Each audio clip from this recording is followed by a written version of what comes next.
What's up mga kanoo? Isang magandang araw at sa pagpapatuloy nga ng ating kwentong High Noon Hills kasama ang ating mga bagong pamilya dito sa vloggers ng Marinduque Creator Circle ay eto na nga ang ikalawang araw.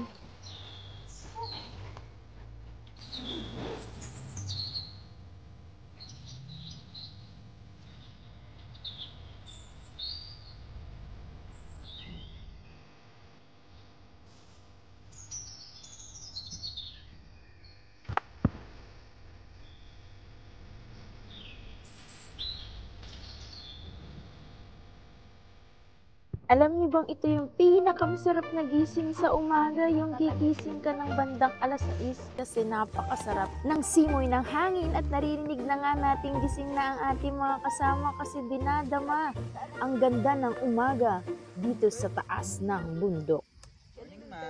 Good morning! Ganito para sa High Noon Hills. Ang sarap, ang lamig. Wala ba may mga fog-fog?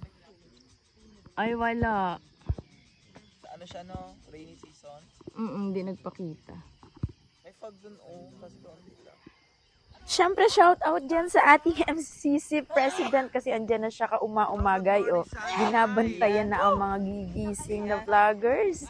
Tara, tikman na natin. Gusto ko nga rin po palang i-flex itong aming CR yan. Umiihilang kami dyan kasi siyempre marami po tayong mga babaeng kasama dito at nahihiya tayong umihi kung saan. At naabutan ko nga rito nagpapadalit na ng apoy. Siguro ay magsasaing na ang ating mga committee on food. At syempre walang hilamos, mumog at toothbrush dito sa bundok. At tingnan na natin ang ganda ng paligid dito sa High Noon Hills or yung tinatawag nating mini Bohol. Kaya tara kaibigan, samahan nyo kami.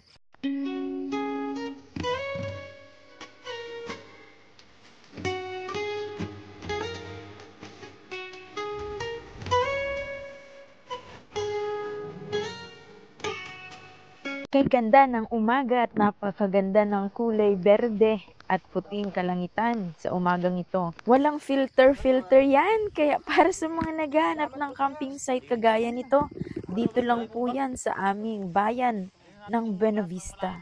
Maging responsable lang talaga tayo palagi sa kung saan tayo pupunta para mapanatili natin ang ganda ng ganitong kalikasan. Sa mga oras na ito ngay marami ng gising.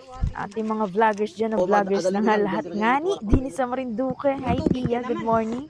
At sa couple na Laugman din, ayan, nag-prepare na po kami ng almusal tulad ng mainit na kape. Magpiprito tayo ng tuyo, hotdog, itlog, gulay na talong, at kung ano pang pwede nating maluto na syempre dala ng ating mga kasama. Ayan, nagtimpla po ako dito ng kape. Dahil masarap ito sa malamig na umaga, pero mas masarap pa rin kapag kapeling ka.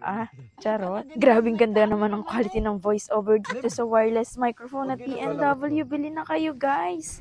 At na-discover na ko na meron pala siyang noise reduction. Kaya hindi na dinig dito yung mga tahol ng aso, tilaok ng manok at tunog ng electric fan. Kaya mas maganang mag-voice over at magiging kaabang-abang ang mga kaganapan sa aming mga kalaugan.